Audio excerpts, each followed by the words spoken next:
this is the episode that everyone has been requesting. We're not here to give you false positivity. In fact, there's been other podcasts, Eric, that notably, and I think they understand that times they are changing, and maybe to quote Prince, it is the sign of the times, that people are attempting to pivot. They understand that you don't have access to a gym right now, right? And home workouts, while they're good, they might not just hit the exact same. So some of our contemporaries have resorted to things such as fireside chats where they're irreverent. They talk about things that are outside of getting maximally jacked, which to me is kind of absurd. I just want to double down on our intention of what iron culture is all about, which is it's iron and then it's culture, and we combine the two damn things. You, my friend, this is the theme of today. I saw on Instagram, and let me just say, it is not just eye candy for me. It gives me life. Seeing you get swole in the Shire, let me just set up because this is, audio. Some people are on a video here. You see the video podcast, but well framed. One, I have to give you a compliment. Okay, rule of thirds, you were following it. Great job. But in the background, there was some sort of rustic brick setting that looked like you're in Hobbiton snatching. Set it up for people, Eric. Yeah, man. So, as you know, I'm in New Zealand. Mm-hmm. Here in New Zealand, people are having first and second breakfast in the home. Yeah. Can't go to cafes. We're on lockdown. People's furry feet are becoming less calloused. They can't leave the home. There are no whimsical journeys. If you need to take a ring to a volcano, you're going to have to wait 4 weeks from now. Fortunately, at least 4 weeks. We don't know what's going to go on. Minimum. Fortunately, more doors are closed as well. Yeah. So it's not like there are orcs running around, wreaking havoc against the land. Sauron's eyes open, but he can't really do anything with what he sees. He's stuck he's on quarantine. Yeah. Yeah. Sauron is like the rest of us. He can get COVID, and being, I think, 5,000 years old, he's at a very high risk population of having things go poorly if he gets COVID. So, he's doing his part. Say what you will about the Dark Disciple, but he's at least respecting the community standards. So, Sauron, I guess he voted for Jacinda Ardern, listened to the Prime Minister, but nonetheless, the rules are on lockdown that you can leave the home for anything essential, and one of those essential things is you are allowed to go on walks and exercise, bike ride, etc. Of course, I would rather die than go on a run or ride a bike. So instead, I just go to the local park. It's about 2 minutes away. We're allowed to go local. We're supposed to keep it local. That's also on the website. And, I was able to secure an Alico bar and 90 kilos of total weight before the lockdown. So, that's in the trunk, back up into the closest parking spot. Now, unfortunately, to that rustic Shire tree location you see me lifting on my Instagram, that's actually about 200 meters away, maybe 150 meters away from where the closest parking spot is. And I am there with 90 kilos of weight. So my warm-up is that I clean the 70 kilos up cold, pop it onto my back from the front rack position, and then I walk across a 150-meter field and then dump it on the ground, walk back and grab the 210s that remain, and then walk back again. So once I've walked 450 meters, once holding 70 kilos, and then once holding 20 kilos, I'm ready to rock. And then I Olympic lift in the park. I do want to apologize. My first session, I did, on my first few sets, I just dumped the bar from the top like I would if I was an Olympic weightlifting gym. That is a fantastic way to make Alico-shaped divots in the ground. And so now I'm controlling them down. I'm not here to destroy Western Park. Apologies. So there's maybe a few casualties to the ground, but that will no longer happen. My last session, I controlled the weight down on every single time. So we're doing the damn thing, Omar. And that's that part. The second part is this whole fireside chat nonsense. For one, if you listen for any kind of crisp or crackle or noise, they're definitely not by a fire. So false advertising. Yeah. And the only way that Omar and I would ever chat by a fire, if it was a forge and that forge was forging iron, and that iron would then be lifted later on. Because we're not going to sit here and talk about movies. I don't watch movies. I lift weights. Yeah. And we're just stuck together, brother, is what I want to say. You and myself, until the very end, we knew that. We made the blood pact. We stared in each other's eyes when we watched. Oh, yes, I'm bringing up the reference again for the people that love it. Hereditary. And we Mm-hmm. thought to ourselves, the only thing that unites humanity is iron with the culture, with the people. And can I just say that I think it was very interesting what you did, Eric, because you combined three different sports. You got your cardiovascular work for the entire year with that 450-meter walk. Like that is more work than you're good at 2030 at this point. So one, congratulations on you. Thank you. Two, you also indirectly kind of, because odd implements, moving them in weird ways, you're kind of doing strongman training at that point. So you're crushing it. It was basically a really light yoke walk. Yeah. You know, Yeah. I don't know any strongman events where a 90-kilo yoke walk is an event. But if doing, like 10 push-ups is what prepares you to bench 600 pounds, Yep. then doing a 90-kilo yoke walk is going to make me ready for World's Strongest Man. And also, I just want to give you props. Immediately after I said, we don't watch movies, we lift weights, you shouted out, not only Stuck Together, the classic movie, but also that we connected over watching the movie Hereditary, instantly taking away our credibility, which is what we're about here. Well, we our don't. culture. Yeah, Eric, we don't allow people to question anything that we say. This is top down. There's a hierarchy here. We've already gone over the whole alpha thing. We don't need to berate anyone because right now you probably feel extremely fragile. Your worldview, your paradigm has been threatened due to the encroaching darkness that you probably feel due to this pandemic. Many people at this point in time probably haven't experienced this level of isolation. So it is quite serious. We won't berate you. But there is still the tour, and there's a reason why. I'm not saying we knew things were going to happen in advance. Knock on wood, wouldn't want that to happen to anyone. But we did say 2021. We did say 2021, Eric, for the tour, if you know. We did. And there's two tests here. Yeah. The first test was we say things that are immediately contradictory to see if that inner voice inside of you says, hold on, did Eric and Omar just say something wrong? You failed the test. Because we are the dominant leaders of the alpha pack. We cannot say something wrong. In fact, you just found out that you're not a proper pack member. And then you might also realize, holy crap, these two are Nostradamus. There's two of us. I mean, that Nostradami. Yeah, we got the Nostradami on the podcast predicting the fact that the Alpha Tour would need to happen in 2021. I don't even remember what we're calling it. Alpha Male Masculinity and Crisis Tour. Yeah. There it is. Right. Yeah. No, it's a classic. And Eric, before we go on, because man, I am thrilled. Okay, my man's got a PhD. He's gonna done teach you something, and we are gonna give everyone hope. And I say that without any false pretense right here, because we'll go over the literature today, what it shows, where if you've been inactive for a while, muscle atrophy, what's going to happen basically to everyone, and how it's much better than people realize. One thing I do want to say before we go on, yes, the Masculinity in Crisis Tour, because we're at the top of the food chain, the hierarchy, for those that want to conceptualize it a little bit more, the truth is kind of relative. If you think of relativity, and you think about Einstein's teachings, and you think about the concept of time, where it depends upon how fast a particle is moving, and as you approach the speed of light, how it changes everything, right? So someone standing in the distance for someone, let's say on a train moving at light speed, it completely changes everything. And in fact, if we could have a tachyon transmission, which is kind of what we do when we speak words, it goes faster than light. Therefore, kind of like Kip Thorne,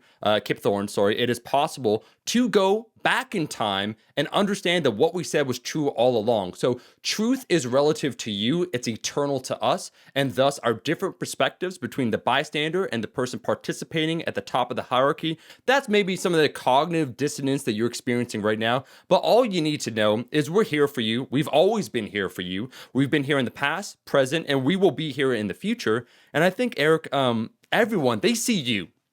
Or I see you. Let me speak from a personal standpoint. And I'm like, wow, that boy's getting it done. He has that barbell and he's lifting in that Shire, and you're looking great. Okay, I must compliment you. You're clearly keeping your muscle. I think you might be gaining muscle.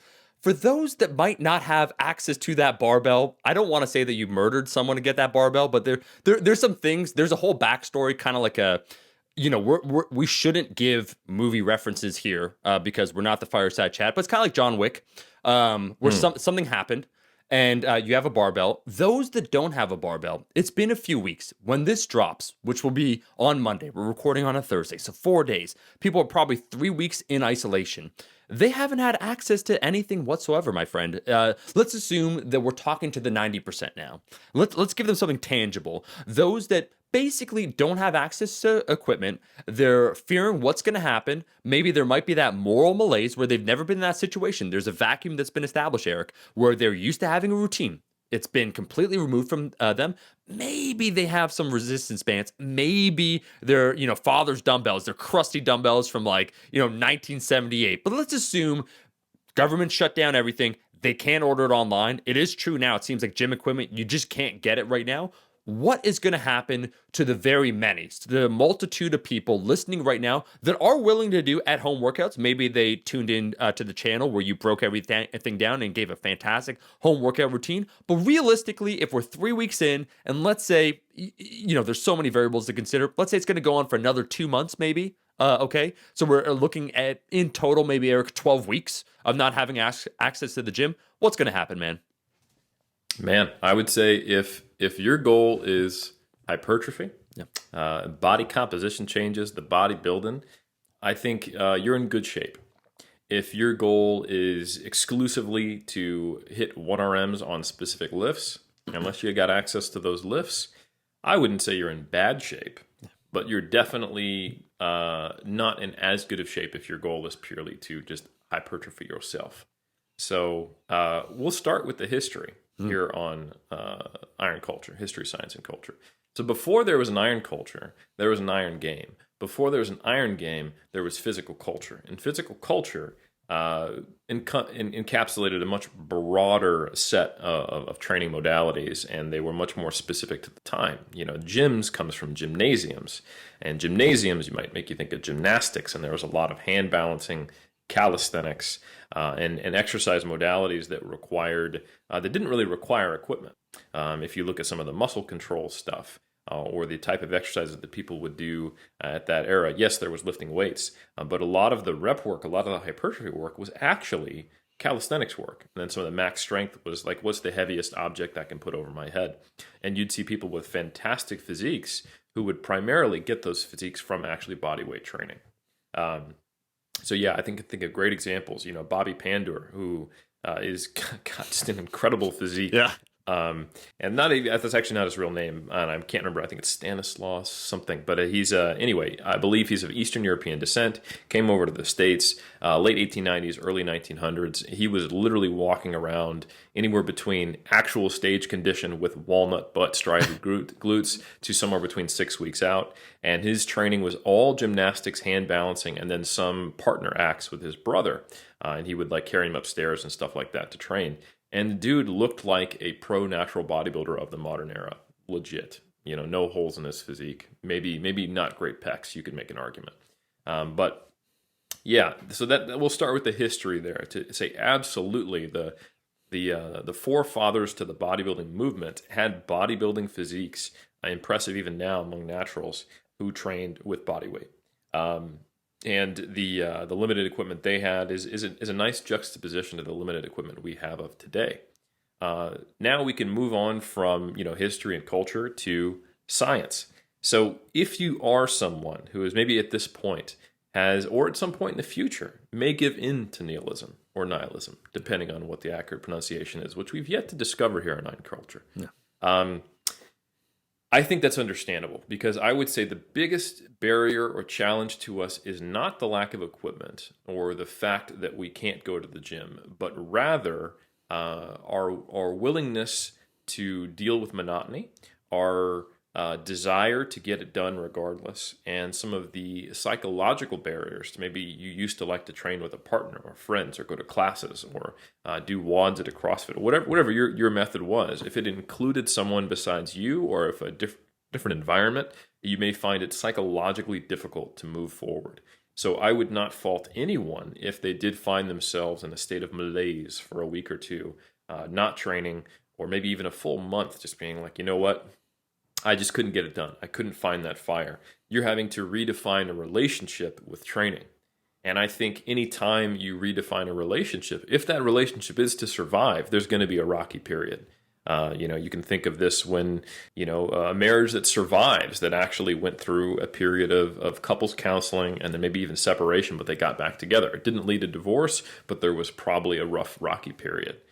And I think that rough, rocky period, it could be something that induces fear, but it probably shouldn't. Because if we're talking about the type of timelines that many people take off from training, say a month, that actually won't do nearly as much negative to your fitness or your physique as you might expect. So There's a great study by Huang and colleagues that looked at trained men and found that with 2 weeks of literally no training, they did not lose their muscle mass. You might see some visible losses of muscle mass, but that's truly just the loss of glycogen and the associated water and the fullness that will come back as soon as you tell your muscles, "Hey, I need you to perform work, and therefore we need to maintain that fuel in the muscle, if you will." And then another one, also looking at pretty trained individuals, there was a research review by McMaster and colleagues, some of them actually done here at AUT right around the time I got here. McMaster is Travis. He did his PhD here looking at rugby players when he was a PhD student.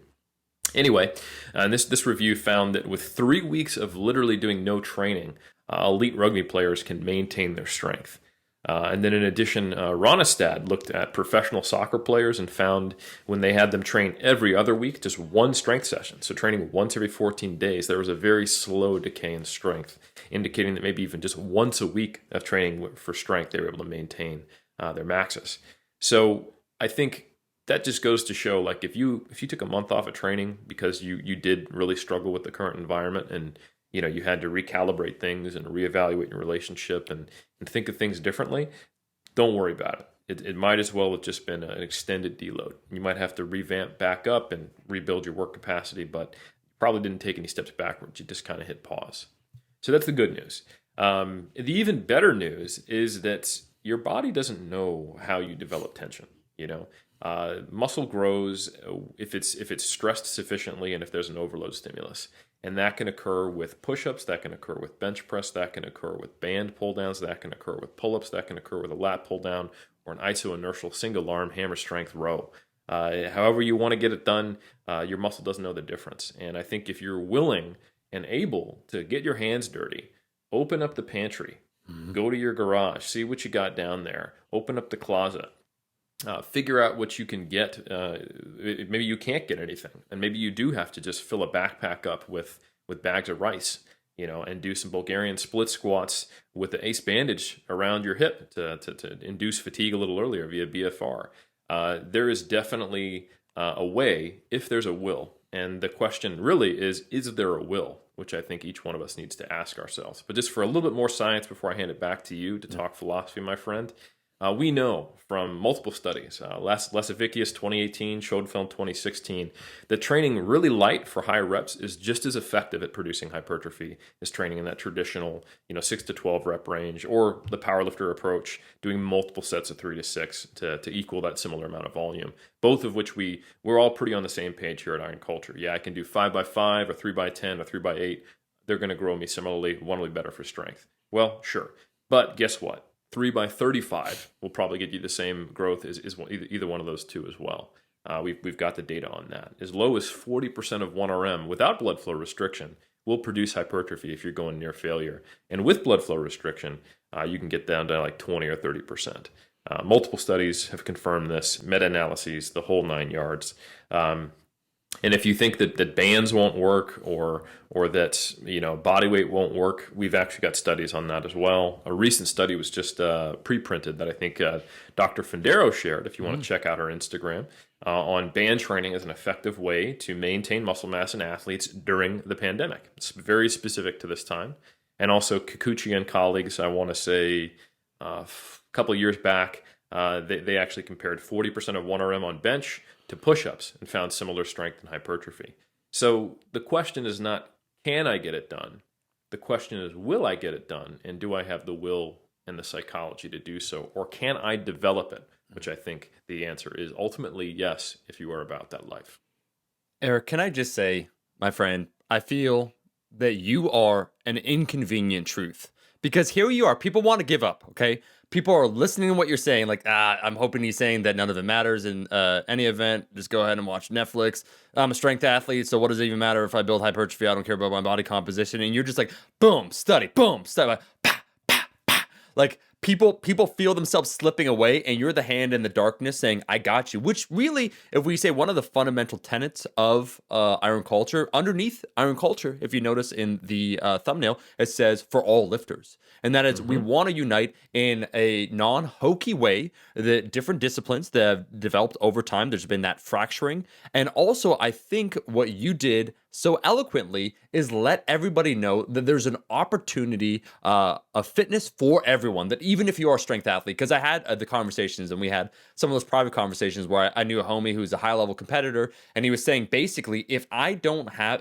access to a barbell for 2 months, he's competing at nationals, he's going to have to rethink competing at nationals, because at that point in time for him, in his paradigm, how he views things, obviously, is this might affect his performance at the gym. Now, that remains to be seen, and Eric could slap a few studies and give the rationale. Like, I don't think it's as dire as the guy's thinking. But again, we're all being challenged by preconceived notions. And I think that a barbell is an opportunity for hypertrophy, for strength, for fat loss, all the things that we like to do. It depends upon how you use it. But now that we've removed that essential tool that people think is essential, they're wondering what the hell to do. And I would shout out real quick the video that you did for the channel where you broke everything down, what you just did, what you spoke about. You also gave people the tangible exercises. Here's what you should do, or here's a routine. You spoke about BFR. I do want to touch, before we get a little philosophical, maybe talk a little stoicism, my friend. I do want you to discuss a little bit BFR, blood flow restriction training, or just some of the things that individuals can do. Because I think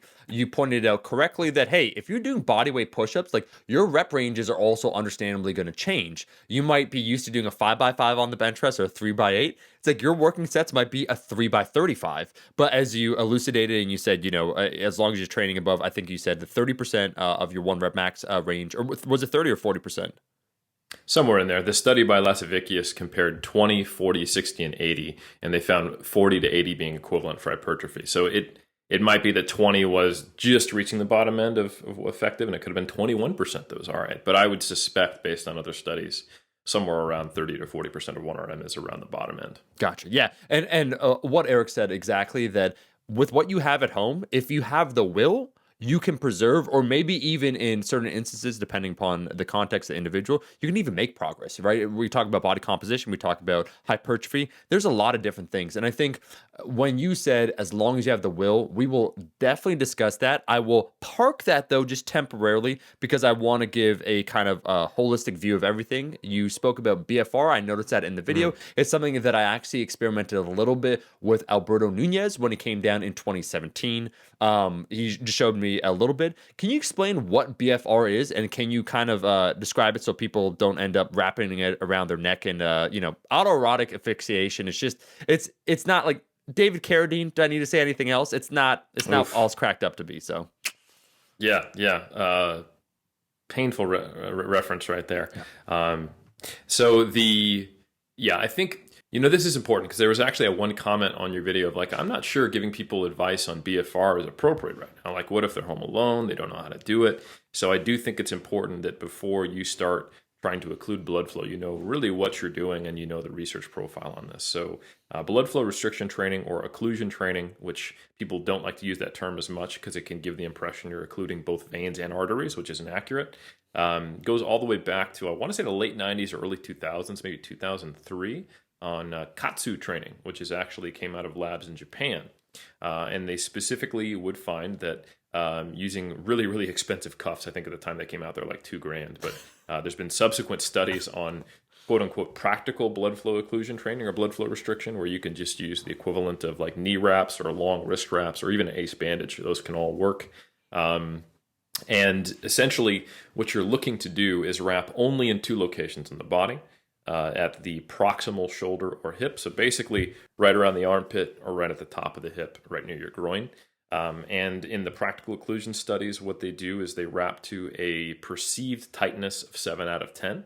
And this is sufficient and is the equivalent to some of the actual levels of blood flow restriction they would do in the Katsu studies and with blood pressure cuffs. The idea is that it creates blood pooling, so that there is sufficient occlusion to allow blood to enter the muscle, but that it leaves at a slower rate than normal, so that the metabolites that are built up from training, the fatigue that you're generating, it is basically harder to clear out.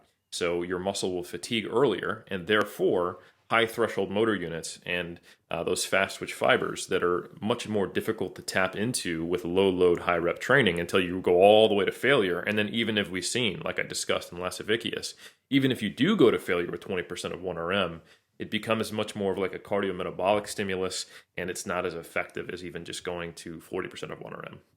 But if you put 20% of 1RM on the bar, or the equivalent of whatever exercise modality you're using, and you have blood flow restriction bands applied, which again can just be ACE bandages or knee wraps or long wrist wraps to the hip or the shoulder, 20% of 1RM can actually produce similar hypertrophy and actually increase strength compared to baseline. It won't increase strength as effectively as doing like, heavy singles with a squat or anything like that. But there's multiple studies showing that if you just do blood flow restriction training, you will gain strength and size. And this includes trained athletes. There was a review in 2016, which I talked about in that video you referenced. Yeah. So I think the most important things here are that the standard protocol is to do 3 to 4 sets close to failure.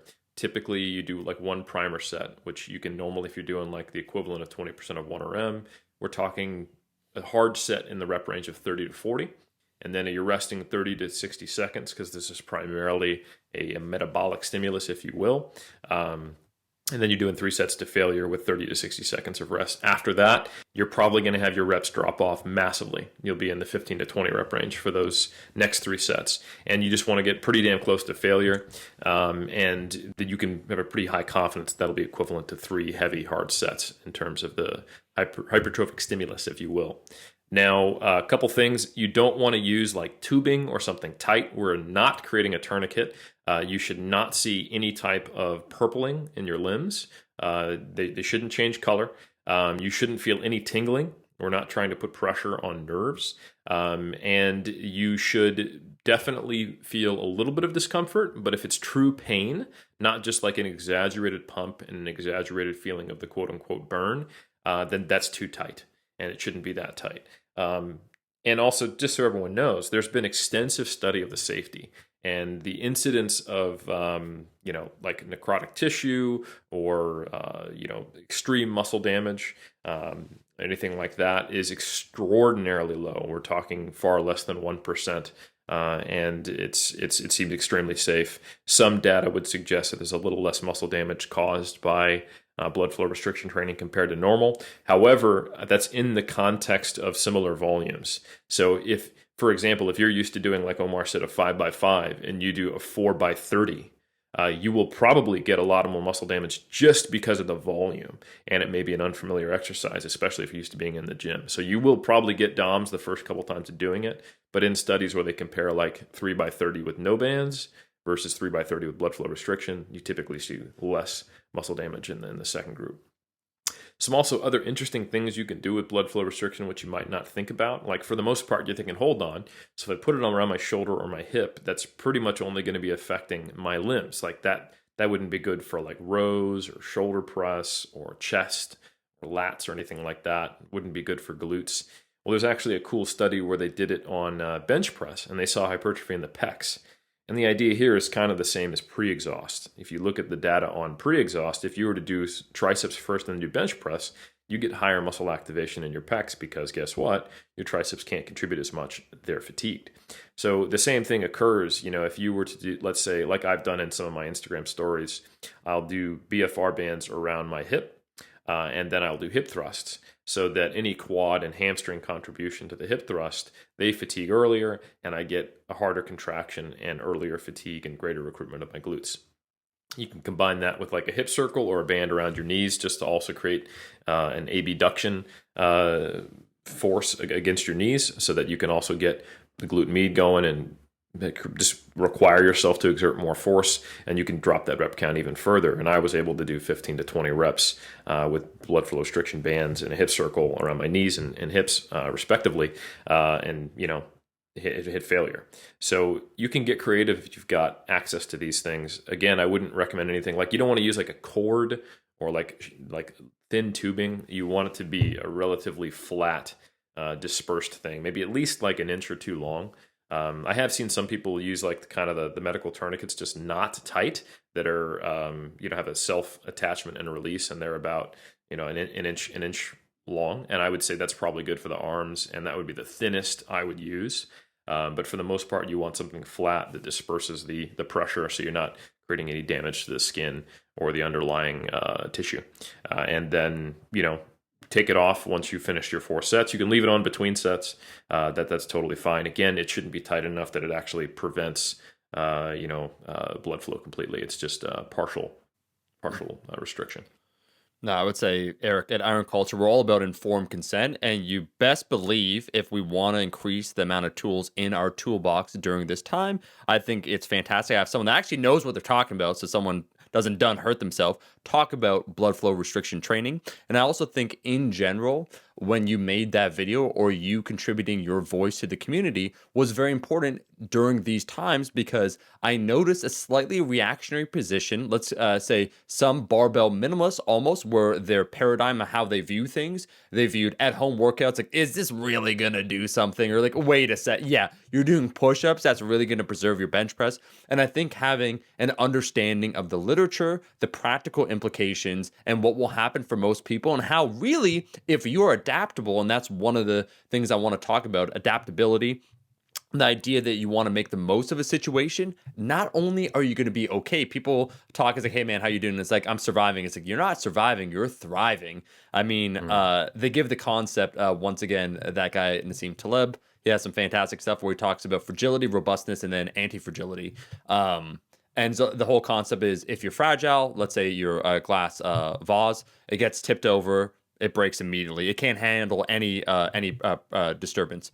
Then you have something that's robust, so maybe you have a diamond that over time it hardens and it's able to resist the force exerted upon it. But there is some sort of end force that you could apply to it that will eventually shatter it. So it's resilient to a pressure that's put on, external pressure, but at some point it will shatter. And then there's almost the concept, once again, of anti-fragility, where the Hydra is the example he gives, where you cut off one of its heads, two spread up in its place. Where it's like, this is an opportunity for a lot of people right now to go through a little bit of adversity that you have no choice, right? So we have, which in ways I honestly kind of think that's liberating, in the sense that it's top down, it applies to everyone. So we all kind of have this equal opportunity. And, we're very fortunate, many of us right now, where I hope everyone listening to this is doing well, their families, all those things. Like there are very serious things going on right now that if we are in isolation, and as you said, we have the will, or we can develop the will to train, we can make this happen. And I honestly feel, and that's why I got to give a shout out to the 3DMJ, I think it was a bonus episode you guys did about essentially one rep at a time and how you discuss your mentality. If you listen to those that basically have been lifting for a long period of time, this is almost a test in terms of not how bad you want it, but let's say some of the mental toughness that can be developed or cultivated. I only assume people that have gone through prep. You kind of probably, Eric, and I can't speak of this, but I can imagine you're staring probably at a wall. You have to dig deep, and you have to understand, like, there is kind of no such thing as optimal, because right now everything hurts. I want to quit. I want to give up. And I only have I have two choices: to give up or to carry on to the end goal that I have. And I think those that have cultivated some resilience in the face of said adversity right now can almost be thriving. And those that might be unsure, were once again the removal of an external pressure. So you're used to, getting up, going to school, you have your normal routine, all those things. The gym for you has been an outlet. And once that's removed, it's like, how do I go about replacing it, so that it feels the same way or produces the same effects that I want? If you're able to overcome that or adapt with time, this could be a fantastic time for everyone. And when you get back to the gym, and I'll just give a quick example here that's a lateral example. But years ago, I was playing with my brother. We were playing football, and we were throwing the football around. My brother's a musician. He's a guitarist, highly skilled individual. I threw a pass that was pretty damn strong, and it hit his finger, I think it is his ring finger, and it just like dislocated it, just like that, right? And so just immediately with him playing it, he needs both hands. Now you can't, with the chord shapes, there are people, shout out to Django Reinhardt and even Tony Iommi, who plays guitar. It's possible, right? But it's not ideal, right? And so this is the thing, that if you practice hours and hours a day, this is, to say a minor inconvenience would be an understatement. But what you found over time, after the period is going to be 8 to 12 weeks where you can't operate under your optimal or usual conditions, that desire, the burning desire, was only tenfold to get back to it. And so I think for many people, this can almost be a reignition of their passion for lifting, where I feel for myself, Eric, I'm like, oh, squats would be kind of nice. I'm thinking about that now, as opposed to like, I'm never, cue, what's that George Michael song? I'm never gonna dance again. It's like, I'm never gonna squat. I'm never gonna dance again. Exactly. Guilty Lazy feet have got no rhythm. That's Yeah, what I'm saying, fantastic. bro. That's what I'm saying. Thank you. Thank you. Majestic voice. Where I'm thinking, I'm not languishing here thinking, I'm never going to squat again.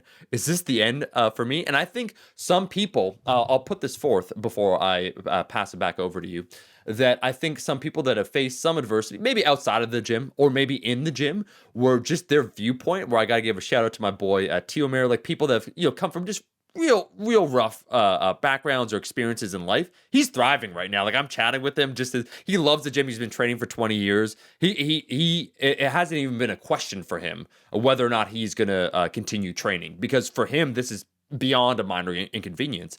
I think for a lot of people right now, though, they are kind of facing that new challenge. And if you let that challenge, if you let this adversity right now, you think to yourself, no, I can overcome it. It's going to be weird, and there's going to be that adaptation period where your general willingness is going to come into question, because it'll feel foreign, and like anything else, when it's unusual, when it's different from your normal routine, you kind of have to get used to it. It's a new habit you have to develop. You're probably used to, I could say for myself, Eric, going to the gym, the subway ride over, whatnot. You kind of mentally get prepared. You go to a particular time, and all those little things besides the actual training are also now changed. So it's kind of everything's flipped upside down. But I could just say, that languishing feeling where someone's like, oh, I'm never gonna squat again. You've been in that situation, bro. I've been in that situation where I had some things going on, a partial labral tear. Just squats felt funny, and I wasn't able to do what I wanted to do, essentially, for a prolonged period of time, which is an approximation of what we're going through right now. So we've already been through that cycle. And I think a lot of people that have been injured, they've been through this process, right? Where you could kind of spiral down a little bit. Ooh, I can't do that right now. I can't get stronger. What can I do? Well, this was the big goal, meant a lot to me. And you catch yourself, and then slowly it's like, well, wait a minute. I have a lot of different goals. And so that time where with the SI, I wasn't really deadlifting for a prolonged period of time, I became really good at pull-ups. And guess what? Crazy Eric, wouldn't you know it, doing more volume in the back finally grew. So I think there's a silver lining for a lot of people. And I think if you pay attention and understand some of the greater lessons that we can learn from what we're going through, whew, when you get back to the gym, Eric, we're all going to be getting swole in the shower, my friend. Dude, I think you said so many things of value right there, and I don't want to even add on to it too much because I think you said it well. But we've talked about habit formation. We had Dr. Mel Davis on, and a really good book on that, which I really appreciate, and I think is great for trainers working with the Gen Pop, is James Clear's book, Atomic Habits. And one of the key principles in there is make it easy.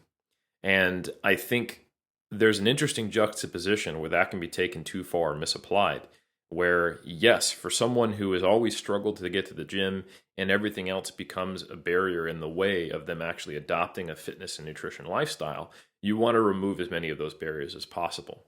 But that shouldn't be a permanent way of operating. If you remove all those barriers and you make it very easy to adopt a behavior, that's great for adopting it, especially if you have someone who is traditionally not been someone who has the self-belief, self-efficacy, or even the desire or the appreciation of fitness. And then they can develop those qualities. But then from there, that's when the progressive overload mentality needs to come back. Let's institute some challenges, not just physically adding more reps or load, but also adding different types of challenges, so that the same way that you described in me, contest prep, and you and injury, I would say injury, travel, and contest prep have all been really useful barriers to me, because I was able to turn those stumbling blocks into stepping stones, to cite a very cliche phrase, which I actually like, because I have been in situations where I have to make the best of a poor situation, and it makes, when you come back to training that is full of all those luxuries and that, let's just say, privilege, having access to all this great equipment, man, you really appreciate those amenities. And I like to frame them as amenities, because I think if the only way you know how to operate, or is your assumption, or you're feeling as though like I'm entitled to always have this awesome gym, then it's going to be like, hey, it's great. I love it too. And I'm going to be right back in the gym when it's open. But if you can't operate in the absence of that, that means, like you said, you're not the Hydra. I've been actually excited, strangely, by some of the challenges that have been presented to me. Yeah. Like, I can't do so at first, before I decided and looked at the rules and thought about what I have, like, oh, I can actually haul these 90 kilos of plates across the field down at the local park. I was like, well, overhead work's going to be difficult. I've got low ceilings in my apartment. Even the garage downstairs is low ceilings. I guess I can sit on an ottoman and do overhead presses. But then I was like, hold on, I've never tried a handstand push-up, you know? And I did a handstand push-up. My first set, I got 2 reps. And I was like, oh, shit. Second set, I immediately got 3. Third set, I got 4. And that was where I kind of capped out. So I'm like, this is something I have a 4 rep max with the given load of me being Eric Helms, right now. And I'm really excited to toward maybe by the end of quarantine or lockdown, maybe that'll become a double-digit number. And how cool would that be? So that excited me, to find a new way to train my overhead strength.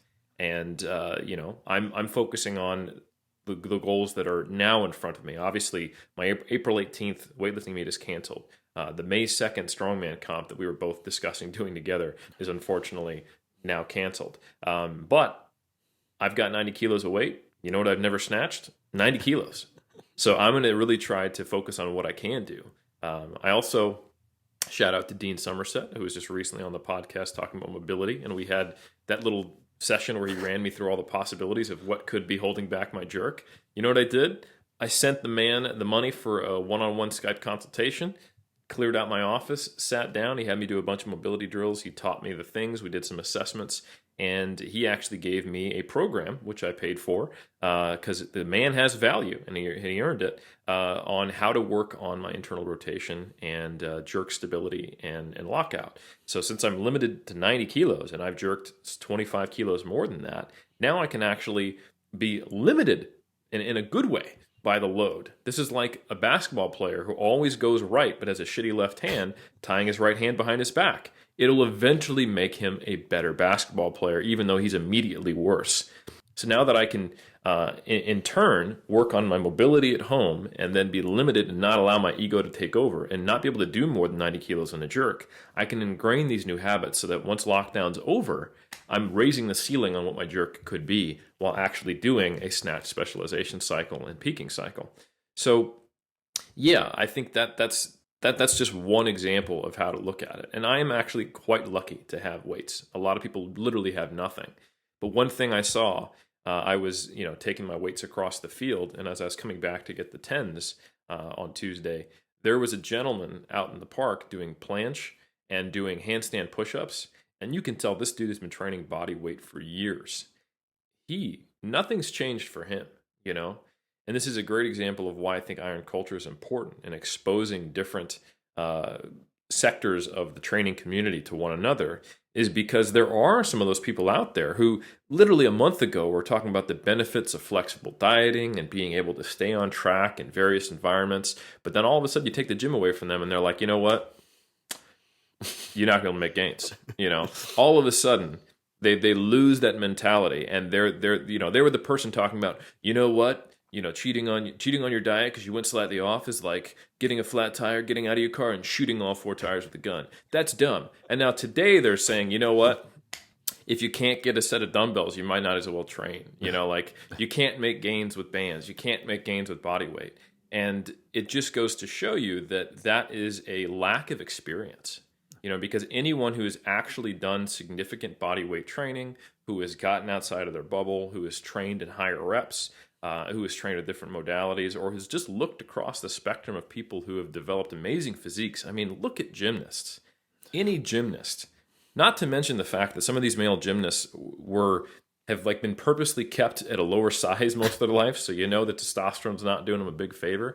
They've got upper bodies that can hang with the vast majority of natural bodybuilders, So, I mean, it just goes to show you that there is so much you can do, but we're limited by our experience. We're crippled by our fear. And in positions of depression and direness, when our field of view narrows even further, we forget that there may be options and that we just need to get out there and try things. So that's what I hope I've been doing, is just trying to give people a glimmer of hope so that they actually get out there and try it, and then they find themselves pleasantly surprised. This is going to be the Mutual Admiration Society episode, Eric, because, when I take a look at your physique, you know what I think? What do you think? Obviously, besides wow, is that it's no accident. And that's what I mean, is that it's how you frame things, man. And I think it's interesting between you and myself. I see certain similarities where that's why we had a phone call, just like a phone call between you and myself. And not that we're both happy. We weren't even remotely happy that this was happening to everyone, but we're both thriving. Where this is like another opportunity. That's why I joke with you. I'm like, bro, you're a MacGyver. Where I know you're thinking inside your head, you're like, oh, this is actually kind of cool. Like, okay, so I have the plates, I have this, and even before you had the weights, you're figuring out, okay, so I have this, I have. That's what even you posted about the door pull-ups. You're like, shit, I'm gonna try this stuff. Like, yeah, like Yeah, we yeah. make some mistakes, but we get there in the end. Hey, little happy accidents, as Bob Ross would say. So I don't think it's anything bad, bro. But I'm just trying to break down the barriers between us, like doors. yeah, yeah, doors. What are they even for? Keeping people out? I mean, really, Let them in. that's terrible. Let 'em I mean, but stay 2 meters apart. Yeah, But yeah. Come in, stay away from me. exactly. Now, I think it probably could be due to our traumatic events in our childhood, watching, Event Horizon at too early of an age, or Carnosaurus, that has made us always look at the silver lining.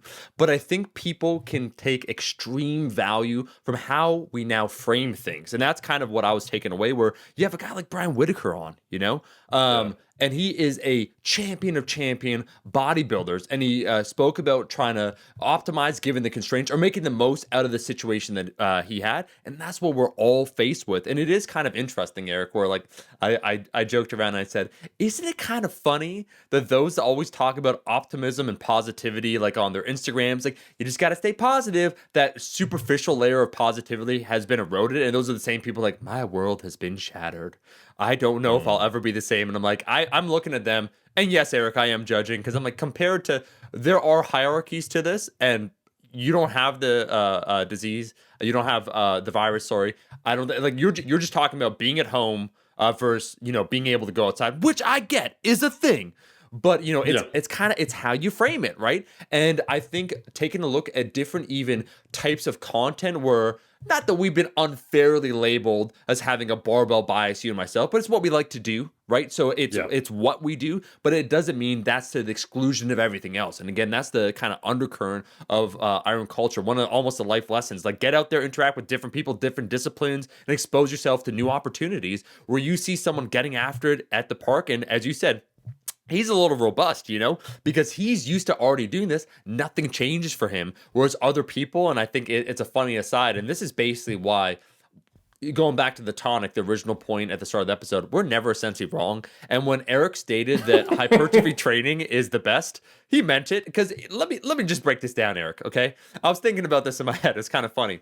I do give respect to strongman competitors because they're used to variation. Variability is a large component of their training. And in fact, it's how you adapt to things. So it's like, how much does a stone weigh? Like, often they know, but sometimes it's like, well, this isn't the specific circumference I'm used to. Like this loading height, is it 52 inches? This axle bar, well, this knurling is different, or it doesn't have knurling. It's different than what I'm used to. There are so many different considerations or opportunities for variance compared to the ultra specific boys. So specificity now, in times of intense chaos or variability, specificity is actually the death of progress, right? Whereas like, I need to use an Ohio power bar, I need comp plates, okay, the platform that I'm used to. I remember, Eric, this is no joke.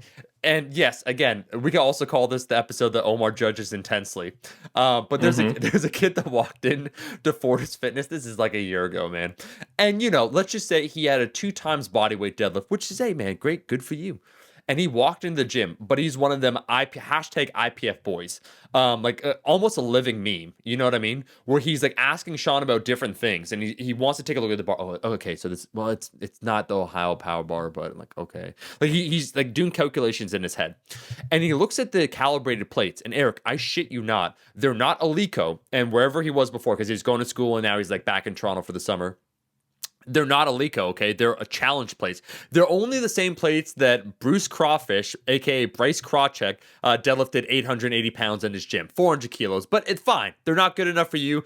They're calibrated, but for whatever reason, they don't have that, the sheen of Alico. I get it, bro. And he ended up not joining. But he ended up not joining, saying, I don't think the equipment would be sufficient for what I want. Took a look at the rack, the ER rack. But again, Sean just being a MacGyver, kind of like us, where he's a do-it-yourself, where he wanted to develop it. I think it's fine. A lot of people enjoy it, but again, maybe the adjustments, they weren't quite what they're there. I can understand if your name is Ray Williams and you don't have the record, or also once again, if these minor variations can cripple your progress in a theoretical example, okay. But at that point in time, that boy walked out of the gym. And I think to myself, Eric, about the different disciplines. So, strongman competitors, I noticed, shout out to my buddy Austin, who does strongman and powerlifting. He's doing great. He found a rock and he loaded it up into his truck and he took it to him with him into his garage. And now he's just lifting it. He's attempting to do different things. Strongmen are used to using different implements and kind of adapting. Some powerlifters, it might be a little tough. Weightlifters maybe too. It's like, shit, like I'm used to using this barbell. I'm used to having bumper plates. It kind of has to be Olympic weightlifting bar, so it has the spin that I want on it. And I think to myself, in these times, the sheer supremacy, Eric, of hypertrophy training, because you could use a barbell, you could not use a barbell, you could go body weight, you could do 30 rep range, you could do 5 repetitions, you could train 4 times a week, you could train 5 times a week, you could be 20 years old, 30 years old, 40 years old. Hey, your back hurts? Shit, that's okay. You could do a ton of different things. So, hypertrophy is kind of that great equalizer where everyone can do it. And that is why in times like this, my friend, I truly realize the wisdom of your words when you said hypertrophy training is the best, bodybuilding is the best. Hats off to you. You knew all along. And I think everyone is discovering this. So that's my TED Talk. Thanks for coming. I think that was a great example of framing, Yep. where you took what I said and you framed it in the way you heard it, Yep. and it gave you some great insight. Yes. Another way to frame it, which I'll give, is if you think about this from a periodization perspective. So the general preparatory phase is essentially what everyone's being forced into now. But that is a intended part of periodization plans for peaking athletic performance. So there's two things which are converging right now. One, we're being forced to train in unconventional ways. And like you said, out of all of the things that might contribute to strength or just for its own purpose, the only way that's not hampered right now is overall, I'd say hypertrophy training is minimally affected, even if you're just stuck with body weight or bands. But yeah, strength training is going to be hampered to some degree. Power training, like the specific equipment, like if you want to, have the Alico and the Ohio bar and the ER rack, you're not going to have that. I was kicking acorns out of the way while I was doing my snatches on Thursday and Tuesday. So like I totally get it. But the good news is, guess what? All the competitions are canceled anyway, or they're way pushed back. Right now, I'm modifying Bryce's programming. The other Bryce, not Bruce, not Bruce Crawfish, but Bryce Lewis, because Worlds has been initially postponed, and we'll see what the future holds, to being back around, I think, October or September, from originally being in June. So yeah, he's basically now in general prep. We went from thinking about an early peak before we then build up for June to now going, all right, well, let's go back to emphasizing intensity more in your accessory movements, dropping our rep range, dropping our RPE range. So I think we're all now in that phase, but that's fine. Because if you did have a specific goal of increasing a given lift in a given environment with a specific set of rules, okay, that's all good. That's now further away. So now you can focus on hypertrophy. And we have a robust amount of data to suggest that bigger muscles are stronger muscles. Whether you're a strongman competitor, a weightlifter, a CrossFitter, a powerlifter, you do have the opportunity to at least increase muscle volume, cross-sectional area, and that will eventually result in a higher ceiling for strength. So, it ain't that bad when it really comes down to it. And I think this is a good time to shore up a lot of those other things. It takes depending on who you talk to, a given amount of time to develop a habit, right? And we're probably going to be in this situation for at least a month. And, let's say you develop daily meditation, improving your sleep, you read something about your given sport, you understand, you become a better student of your discipline, you do some mindfulness meditation, you clean up your diet, you go on a regular walk, you do your mobility work, you work on all these other little things, and maybe you work on visualization. Like, that's actually another thing I haven't even talked about, is that there's data showing that visualizing doing lifting actually improves strength. So that is something that could be an adjunct to your training. You're doing all this hypertrophy work, you get your diet better, you improve your mobility, you improve your body comp, and you're visualizing your lifts. You know what? You're going to be in the best possible position, given the constraints, to actually improve strength in the future. And I think philosophically, we need to understand that really nothing has changed, because optimal is just something that we strive for, and we always have constraints. Like, there are some really cool videos of like bodybuilders in Africa or weightlifters in Africa who have made their own equipment out of stones, steel, parts from factories, rocks, and wood. And they're training. They're trying to change their own constraints. They're modifying their environment to give themselves the best opportunity they can, and then applying maximal effort. But that's all that we ever get to do. You know, someone actually built that iso-inertial hammer strength machine. They decided to go out there, make that machine to give you an extra 2% if that fits your build and you could figure out how to use it. But if that isn't there, then that you have a different constraint. So we always have constraints. They've changed. You could even argue they're objectively much more constraining, but that has always been the case to some degree. It's not a change in mode. It's a change in magnitude, you know? So it's just a question of, all right, what are you going to do now? Because it's the same thing you were doing before. You just have a different set of rules, or rather, I should say, a different magnitude of rules. Eric, I think we just got to ask them a question. Are you about this life? The person, so quick little story. And then I do want to ask you, I want to get a little bit more into the science then for when people return, how they should approach their training. That might be, because now people, okay, we're giving them enough. We're teasing them. We're like, okay, I can hold on. I could do some push-ups. I do want to then give the golden pot at the end of the rainbow. I will say a quick aside. Some people where they take stuff not too seriously, but they almost create constraints upon themselves, and that can be dangerous too, right? With their mindset. But it reminds me of that person where just some of the things I've seen online, man, where people, it's quite indicative of your worldview or how you think, how you're accepting this new reality and how you're viewing it, right? But I remember actually, I told you that I think I mentioned him before, the bodybuilder that did the big event in Canada, I'll just say I won't name it, and where he just chewed on the food and then he would spit it out because, once again, that's how I won, bro. I said, congratulations, that's great. Sounds like an eating disorder. But he said one time he was trying to motivate his client, Eric, and this is where it's straight out of a parody almost of Dodgeball with Ben Stiller or Heavyweights, where he just turns to his client who like Eric, no joke, he was supposed to go to, let's say, RP8, or honestly, probably RP10 by the way this guy coaches. And it was like a 30 rep set or whatever. And the guy stopped, 8 reps short of failure or whatever. Just, he's having a bad day. And the guy got right up in his face, and I'm not going to yell. One, because bless my mother, my mom's downstairs, but also I would probably blow out this microphone. But he turns to the guy in his eyes, locks eyes with his client, and he's like, "Do you want to effing die?" Like, just look at, but like with the craziest intensity, where I'm like, I think you need to undergo an evaluation because this isn't normal what you're thinking.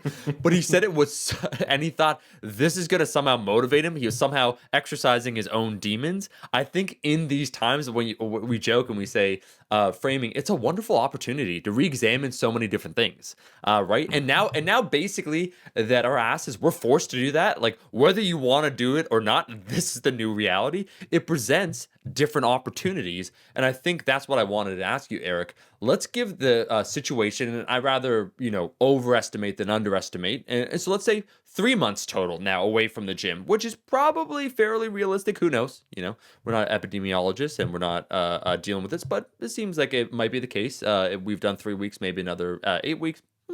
12 weeks away. Let's say we have that barbell bias, Eric, where people like strength training for those that lift, because it seems like the split of people, a lot of people are interested in hypertrophy here, body composition. There is a fair number of people that also care about, getting strong. For those that have taken that length of time outside of the gym, and let's assume, they've done the training, so they've done some push-ups, but they're sticking largely, Eric, now. Here are the constraints, my friend. They've been sticking bodyweight style, so the rep ranges are a lot higher. Where do they go, or how do they gradually introduce strength training back into the program now that they've essentially taken a 3-month layoff from the barbell? Love it. So let's throw a few more things out there. So if you're a weightlifter I think you should probably be doing some plyos, some some jumps if you have the room to do it. It's basically jumping as high as you can, and you can program that similarly to the way you would cleans or snatches. If you are a power lifter, I think you should be trying to make push-ups as hard as you can, and I think you probably want to be doing things like pistol squats, and doing what you can with bands and all that. So let's assume we've convinced you. You do the best you can. You program body weight training, some plyometrics if you have explosive aspects of what you're doing. You're doing the damn thing. You got your single arm push-ups and your pistol squats, and you're doing your handstand push-ups, and you're actually pretty damn freaking strong. You're someone who unfortunately does not have a home gym, didn't get to get 90 kilos of weights like I did, doesn't have anything. You're just training with your body weight, but you actually are like a mid 300s bench presser. Let's say you can bench press nearly 2 times body weight. You can squat 3 times body weight, and your bench and your deadlift is over 3 times body weight. You're not going to have those numbers when you come back. However, those motor patterns are still tucked away in that cerebellum. The tracks might not be as deep. There might be a little bit of overgrowth over those paths through the wilderness, those neural patterns. But the beautiful thing is that you've probably maintained the vast majority of your muscle mass, and maybe even gained some muscle mass in certain areas that were being novelly trained through this the body weight training that you're now doing. This is something where I can give you not only theoretical knowledge, but actual experiential knowledge, because I had to take a full 12 weeks off of squatting and deadlifting post-surgery when I got my hip surgery done in 2017. And prior to that, I could literally only squat, and I'm not talking weeks, I'm talking sessions. I think I squatted 5 times in 2017 and 2016. 5. Like days where I went to the gym out of 365 days and squatted. And I was able to maintain my strength because I would just go in there and I would do a single at the RPE that I could, and that was it. And I would then go into the meet, and I was able to squat. I squatted 222.5 kilo. That's 491 in my last competition in powerlifting in 2016. However, I needed surgery back in 2013. Okay, so I basically had a flat line. My squat hovered between 480 to 495 for 3 years because I was just getting away with a very minimal dose of what I could to maintain strength, doing partials, doing walkouts, and doing lower body movements that I couldn't do. So anyway, finally pulled the trigger and got my hip surgery in 2017. And for the first week, didn't do anything. And then for the next 4 weeks, or I should say 5 weeks, I did machine-based training, so leg extensions, leg curls, seated calf raise, and then all kinds of machine upper body work. So upper body, I was able to train pretty effectively. At the 6-week post-surgery mark, I was cleared to do to a 45-degree angle of axial loading. So that meant I could actually do a conventional deadlift, but I couldn't do sumo, and I could do a partial range of motion squat. And I also started doing very light hip thrusts. But it wasn't until the 12-week mark I was cleared to squats, but it wasn't until the 16-week mark that I actually felt comfortable squatting and I had full abduction. And what I did was I simply started working up to a single, and I started with singles around a 5 RPE, and I do them basically whenever I felt recovered and my joints were happy. So about every 2 or 3 days, I would just go to the gym and work up to a single, and I would do literally nothing else. Because muscle memory is real, and both from a physiological perspective, the fact that we actually retain the nuclei. So we have basically the physiological ability. Once you've built muscle, it can then get rebuilt really quickly. But we also have the neural memory of all these motor patterns we have. So if you go back to the episode we had with Alex Colliari-Turner when he came on, he talked about the mechanisms of muscle memory from a physiological perspective, and why someone who took anabolic steroids may, which he's trying to discover in his PhD, may be able to regain more muscle than they could have had naturally, or it at least comes easier or something to that manner. But anyway, if you built muscle, the potential for it to come back is there physiologically. And if you've grooved a neural pattern, those tracks are still there, even if they're a little worn over. But you can get that back quite quickly. And this is what I did post-surgery, just with doing singles, submaximal singles every week, and just letting them naturally progress upward. And I basically worked from a 5 RPE to all the way up to about an 8.5. And 12 weeks after I started squatting again. And again, this is after basically 3 years of almost squatting not at all, and then 12 weeks to 16 weeks completely off from squatting, except for some partials. I hit a 200 kilo high bar back squat PR, which was a I want to say a 15-pound PR on the most I've ever high bar squatted of 425. That's about 441. So I think that goes to show you that if you keep the raw material, the machinery, if you've kept the size, you just getting back under the bar and regreasing that groove and getting it back and just letting it progress naturally, it'll come back a lot faster than you think. And I would say that most of us, after 3 months off, within 2 months of actually, because again, I had to take even more time off than we're talking about. Within 8 to 10 squat sessions, 8 to 10 deadlift sessions, and probably fewer bench press sessions, you will probably be right back to where your old 1RM was or past it.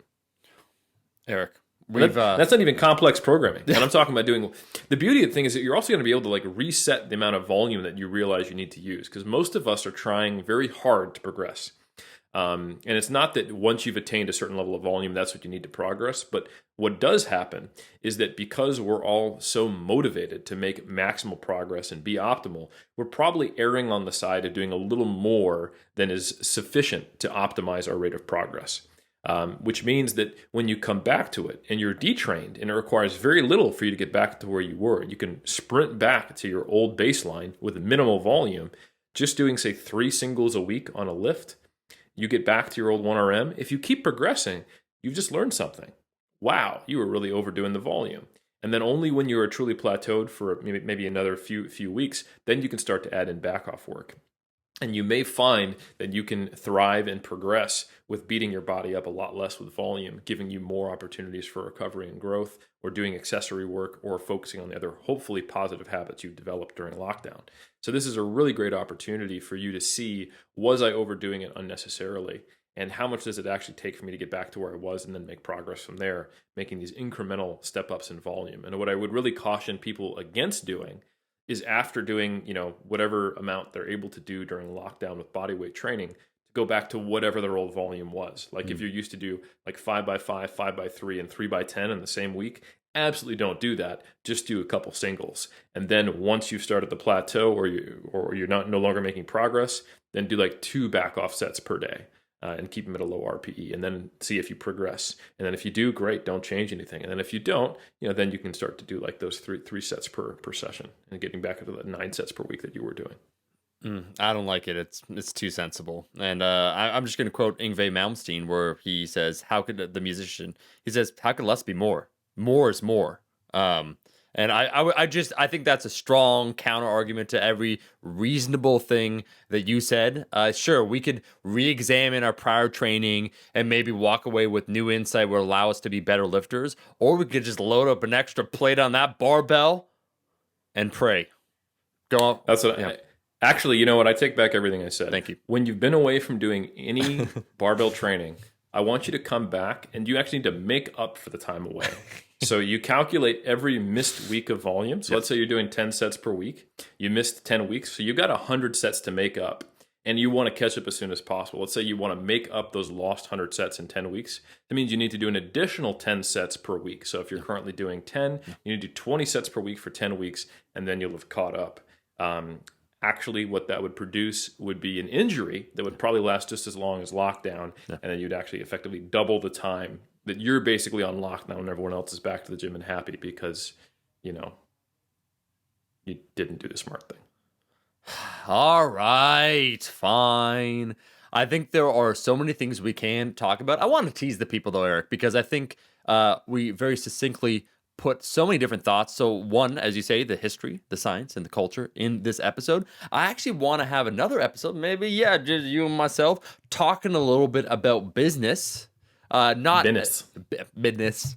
Business. How people are going to thrive and adapt in that situation, and ourselves, how we're adjusting to the kind of this new normal, which is a whole different conversation. I think also maybe having someone on, I'm like, once again, you got a PhD and this guy knows a thing or two about nutrition. Talk about the nutritional component where we've spoken so much about training here, but also there's that big underside where for some people, if you're struggling before, probably when it comes to dietary adherence, this is a lot harder, right? And that's almost talking about the psychology of why we eat what we eat and all those things is a whole other can of worms we could totally and we will talk about. Because guess what, Eric?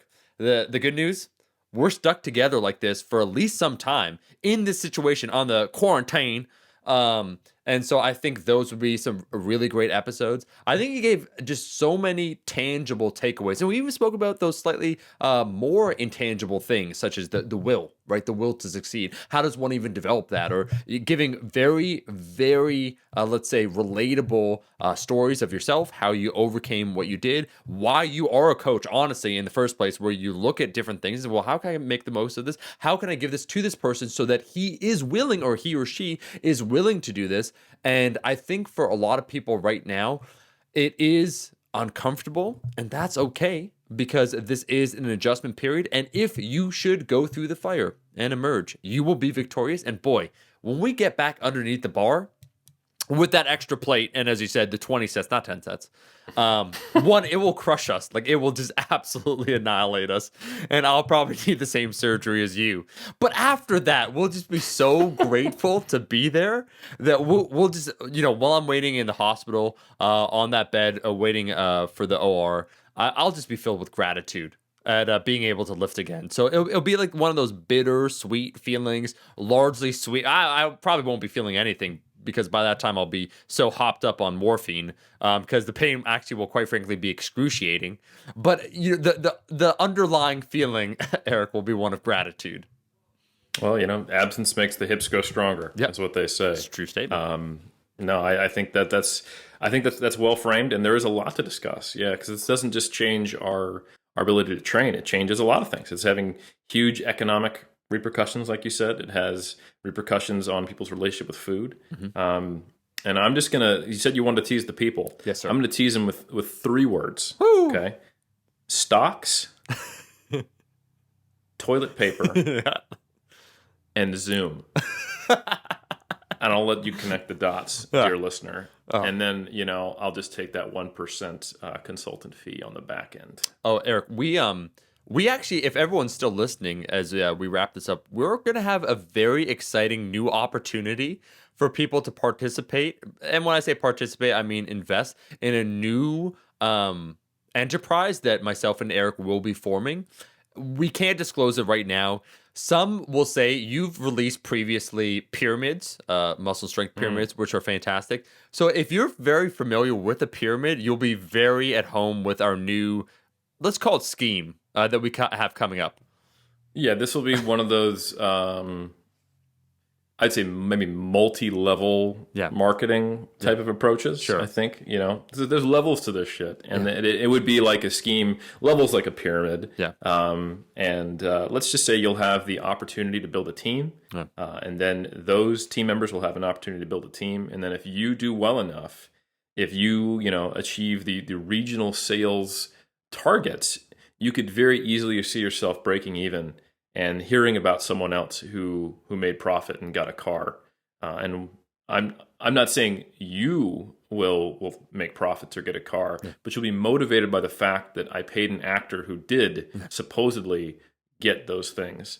All I'm saying is lots of opportunities in the future for the Iron Cult. Yeah, and Eric, if we want to talk about the arrow of time, if we're to take a look back at the past, well, I believe a pyramid has how many points? 1, 2, 3. And we talk all damn day about history, science, culture. 3 points. So really, we've been alluding to this. This is everyone's destiny. I don't want to get dramatic here, but we're going to manifest destiny here. And that is us just assuming this new enterprise and everyone having the wonderful opportunity to participate at the ground level for an exceptionally low price. I want to emphasize low price because we won't have this price again. That's right. I mean, this is the kind of price point that you would be foolish to not enter. This is a ground floor opportunity. Yeah. And as you know, the important part of the pyramid is the base. It's where the foundation is built. Yeah. If you don't have that, it's not a pyramid. Yeah. It's just, a smaller pyramid. Yeah. Yeah, it's without the first level. Oh. It's just like a triangle. Yeah, it's not a large pyramid. It's a small triangle. It's a different thing. Now, I will say, to be serious for a second, because I think you gave so much insight, practical takeaways. If people didn't watch the video on the YouTube channel, I think you went even more in depth and gave numerous examples, things that people can do. Is there anything, Eric, you want to say in closing when we talk? Let's say maybe this episode is more specifically on training through a quarantine or in self-isolation throughout the next few months. It's kind of what we've been talking about, also making the most out of any situation, but it's been training focus. Is there anything you want to circle back to or just like clarify? Yeah, I think one minor thing is it's pretty easy to set up a scenario where you've actually got exercise selection. I think that's primarily what people are focused on right now. Anytime we're forced into a new realm of knowledge, we have to start surface level before we start to have the experience to see what the depth is. I think what people are going to start to get caught up on is progressions once they master a given exercise and the reps do start to get ridiculous, or actual progression schemes within the performance of sets and reps. So just a couple of quick tips. Think of ways to progress a given movement. So for example, if you're just starting with a regular old body weight Bulgarian split squats, you got your foot behind you on a chair and you're doing them, and let's say you do 25 and you hit failure. Great, that's good enough. That's not fun. No, I'm not going to lie to you. That's a little bit of green face emoji time, Next thing you can do, load up a backpack, put some weights in it, and then hold a couple of water jugs in your hands. All of a sudden, you progressed it, but you're probably going to get back up into the 20s. If you can do that, if you can do a loaded Bulgarian split squat with that much weight for 20, it might be worth trying just to do a straight up pistol squat onto a box to whatever height you can control the eccentric and come back up with. And then just lower that height. You can start with a low chair or a footstool and then put books on top of it, and then just remove books. And then eventually you might find yourself actually doing a pistol squat. You may not have the mobility at the ankle to do that, but you can always do a heel lift. That's typically the lowest hanging fruit that will give you the most bang for your buck in terms of mobility. So that's how you might progress a pistol squat, just as an example. Push-ups are really easy. You can just go from your stock standard regular push-ups, or if you're listening and you're not that strong, push-ups on your knees to eventually doing push-ups. To then you can start doing incline push-ups. You can elevate your hands so you can get more range of motion before your chest touches. And then eventually you can actually do a single arm push-up. Spread your feet very wide and do the push-up there. That's how you can progress a movement. If you want to progress reps, some ways to gamify it so it doesn't just become very, very monotonous is you can give yourself something that is just slightly outside of your reach of the number of reps you could get if you trained to failure over 4 sets. So let's give the example of, let's say you can do about 30 to 40 reps per set on push-ups. You can be like, okay, I've got 4 sets and I need to hit 150 reps. That's the goal.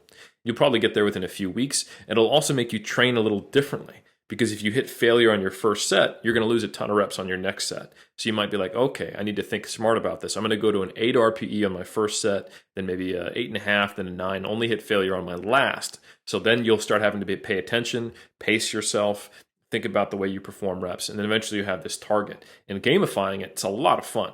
Omar, you gave that reference to your friend who is a video game player. Yeah. And he's like, oh, do I get to use a belt yet? And you think like, hey, think of that as a level 10 equipment. And all of a sudden it clicked for him.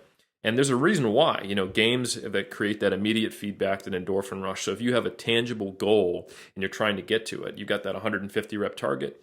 Once you hit it, just bump it up by 10 or 20%. Go to say 100, 165, 170, 175 reps, and then try to get that over 4 sets.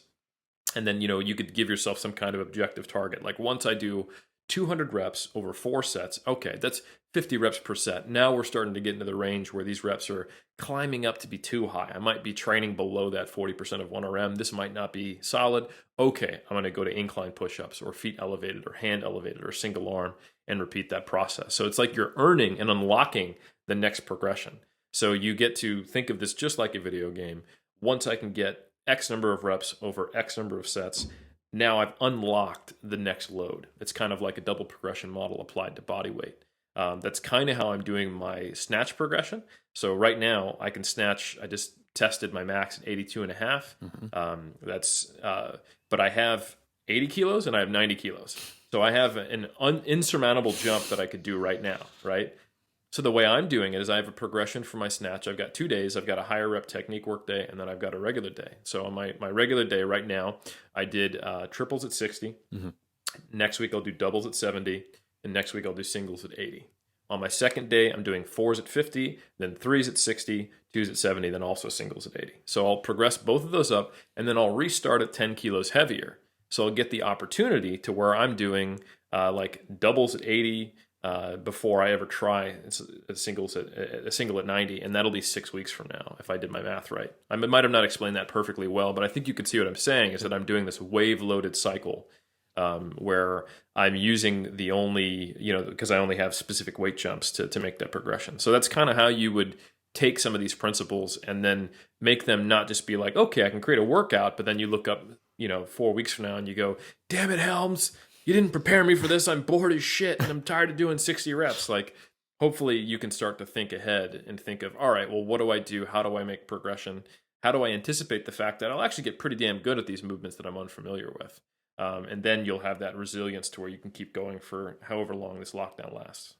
See, Eric, while other podcasts are resorting to talking about pop culture to which they're completely uninformed via a fireside something, conversation, I think they're referring to it, we're out here letting people get swole in the Shire. And that's most important in life. And I just want to give one last example for the supremacy of Helms and what he's been saying. I just want to note, he probably doesn't even know this because he didn't see the Instagram, but Jordan Feigenbaum, Dr. Jordan Feigenbaum, great guy, barbell medicine, very knowledgeable. We had him on for the pain science episode. Super knowledgeable, very strong. Tried handstand push-ups, Eric, on Instagram for the first time. Got 3 reps. You got 4 reps. I mean, we keep getting back to the concept that, yeah, you could train a bunch of different ways. You can do whatever you want. Like, yeah, it's the illusion of choice. But in the end, hypertrophy, boom! If he was in the same room, we would have dunked on him. I mean, you would have said, hey, man, you would have said, like, hey, congratulations. Like, that's a good man. And I would have been behind you like, that's right. Like, not the congratulations, but, like, he don't want none of that. So I'm just filled with gratitude to be able to continue to do this podcast. Guess what? It's kind of cool that we're keeping social distancing or physical distancing here. We're able to still do this podcast. We could do it. It is remote the whole time. So I guess if you guys like the podcast, you're stuck with us. Stuck together. That's right. Stuck together with us like the classic movie. Not that we watch movies, because this isn't a fireside chat, okay? No. We're, you know what? Specifically creating your own offshoot of your own sitcom. I mean, does it get any lower, any less lamer, respectable? Yeah, and not to mention like this whole like, oh, we're so fragile, we can't talk about this thing that's sad. Let's instead talk about movies. It's like, no, let's talk about lifting weights in all circumstances, in all ways, forever, and nothing else. Thank you, because that's all that matters in life. Well, Eric, basically, if they're doing a fireside chat, this is essentially a funeral pyre for any of your, excuses you might have, any ill feelings you might harbor, or the moral malaise. You just chuck it in the pyre, and by the end of this episode, you're feeling great. You're ready to do that, 60 repetition set of push-ups at RP8. We got you. And just think, silently, we're nodding right at you approvingly while you do it. And Eric, I just want to say thank you for everyone listening to this episode. If you want to contribute to the culture in some meaningful way, and I want to emphasize that it is quite meaningful, you can leave a rating review if you want on iTunes. It does help us out. We do read them time to time. I want to shout out the reviewer that just left 2 words for our podcast and said shit sandwich. That was I thought it was descriptive. I appreciated it. On YouTube, if you have topics, because this one's actually going to release, we typically record them kind of in advance. This one will be 4 days after we record it, so we'll be able to take that feedback into what we decide to record. Go ahead and drop us a comment. Episodes you want to see maybe over the next few months. We always have ideas, but we welcome the opportunity for people to contribute, and we will be there every single Monday. Eric, say something, brother. What do you got? This is a real quick comment, and this is normally a part of your outro. We mentioned that there are other podcasts out there, certain people also with doctorates talking about, let's say, more sexy topics, specifically sex. Yeah. I have a feeling this is our opportunity to surpass these health and wellness sex talk podcasts, because with social distancing, that precludes certain adult activities, but it does not prevent you from doing push-ups. So this is our opportunity, Omar. To move up in the rankings if the cultists join us and give us these ratings that reflect the fact that sex with insert whatever doctor's name is just not relevant these days. It's ephemeral. Sex is ephemeral. Okay, gains are forever. If you want that slogan, just slap it on your forehead. That's what's up. Can I just note, Eric, too?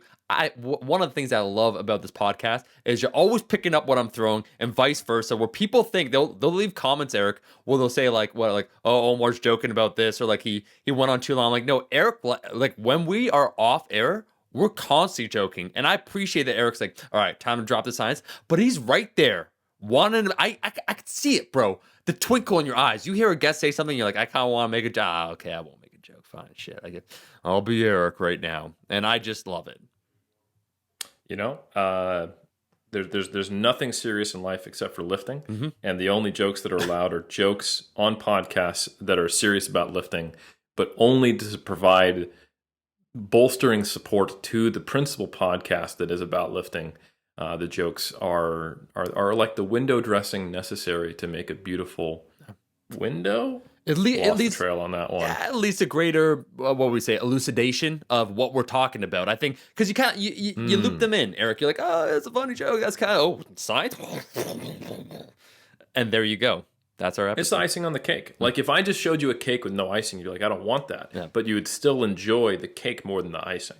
Yeah. And I feel much more confident in that analogy. So let's leave on that high note. Thank you so much. Yeah, we're back every single Monday from now to eternity. We'll catch everyone in that next episode